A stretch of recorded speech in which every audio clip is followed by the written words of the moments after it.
في ناس كتير بتجري ورا انها تطلع ترند، عاوز يطلع ترند، بس خد بالك وانت طالع ترند. لو طلعت ترند في الدنيا ربنا ما يكتبها عليك وتطلع ترند في الاخره. يعني في الاخر انت هتقف قدام ربنا، كل واحد ما بين ايديه. ولو طلعت ترند ساعتها، اصل انت خد بالك، انت الغلطه والكلمه اللي هتقولها غلط هتسمع عند كام واحد. تطلع ترند بلاش. شايفين الصورة دي؟ نصه شعره أبيض ونصه شعر شاب، نصه عجوز ونصه شاب. لما أنت تشوف صورة زي دي المخ هيبقى مشتت، مش عارف يمشي مع الشاب ولا يمشي مع العجوز. لو اتقالت بقى جملة وانت باصه في الصورة ديت ومخك مشتت، دايما الأوامر اللاواعية أو التنويم المغناطيسي بيمر للعقل أثناء الإلهاء. مش شايفين الدكاترة بتوع التنويم المغناطيسي زمان كانوا يجيبوا بندول يقول لك بص فيه بص فيه عشان يلهي العين. اي اوامر هيديها لك بقى بالكلام هتاثر، هتدخل زي الاوامر بالظبط. او الصور دي اللي هي تلاقي منظر نفسه بعد لكن الكلام هو اللي قريب وباين، عشان تقعد تدقق بعينيك تقول تشوف هو المنظر البعيد ده ايه، ده ايه عباره عن ايه. فالجمله دي تدخل في دماغك وتأثر فيك جدا، لأن أنا لهيت الحارس العين. عشان كده خلي بالكوا كويس قوي من المستقبلات الحسية، ما تراه عينك ما تسمعه أذنك، لأن كل دول المستقبلات بتدي العقل المصنع يقعد يقلب في الفكرة ويطلعها لك في السلوك من غير ما تحس. سألوا مرة السفاحين اللي بيقتل ومش عارف ايه، في جملة دايما يقولوها السفاحين ابقوا لاحظوها، أنا ما أعرفش أنا عملت كده إزاي، صح ولا لأ؟ في لحظة كان من كتر التأثير دماغه اتباعت خلاص، بيبقى غير مدرك من كتر ما استنفذ ومن كتر ما انت بتستهلك الادرينالين. ربنا خلقه لك ليه؟ عشان تعمل بيه، ده اللي بيدي رجل طاقة عشان تمشي، بيدي الايدين طاقة بتاع العمل. عشان كده قلنا ربنا خلقنا عشان حاجتين، يا عبادة يا عمل.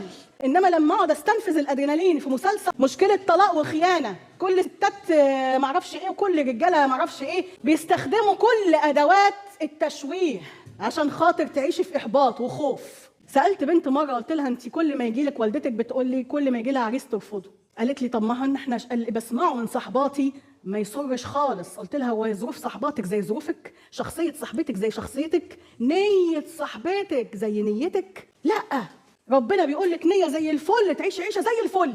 الله اعلم هي نيتها ايه، الله اعلم ظروفها ايه، بتضيع وقتها في ايه. لكن انا هبتدي اعد نفسي وابتديت اعمل لها خطه اعداد.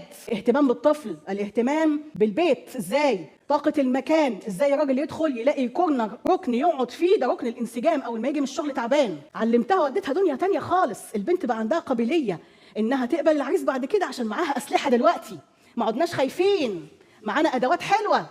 العلم يا بنات، العلم، اقرأوا كثيرا وفي كل حاجة تحبوها. ما يضيعش الوقت أبدا غير إن أنا بعمل عمل أو عبادة، بشتغل على نفسي وعلى مخي، بنضفه برقيه. التمايز الطبقي من أسوأ شيء عملته السوشيال ميديا فينا للأسف. هابيتوس العالم بورديو في نظرية الفعل يقول لك إن حضرتك وحضرتك بتتصرفوا في أفعالكم على أساس اللي انتوا تربيتوا عليه من قناعات وشعور. فكر شعور سلوك، فكر شعور سلوك، ادي البني آدم، فكر شعور سلوك. الهابيتوس بتاعكم بقى عن طريق السوشيال ميديا والاستسلام ليها للأسف اتغير. الهابيتوس اتغير، بقى في تمايز طبقي، بقى في واحد بيتصور جنب عربيته الجديده عشان ينشرها على الفيسبوك. صدقوا تامنوا بالله، كمان في السبعينات لما كنت انا طفله، لو كنت بس اكل ايس كريم او مصاصه في الشارع الاقي الست اللي مقابلاني وما تعرفنيش ولا اعرفها، ايه يا بنتي قله الذوق دي، بتاكلي في الشارع؟ ده انت مين رباكي على بقى عادي دلوقتي سلوك الاكل في الشارع، في المترو والدنيا زحمه وتلاقي ماسكه سندوتش بتاكله. زعق لمين ولا مين؟ هعدل في سلوك مين ولا مين؟ انتوا بقى اللي بتتولوا، انتوا تاخدوا مني الماده الخام وتتولوا في انكم تنصحوا الناس. عمر المصري ما كان بيمشي ياكل في الشارع ويدلدق دي ابدا. بقينا دلوقتي بنتصور في كنتاكي جنب ورك الفرخه.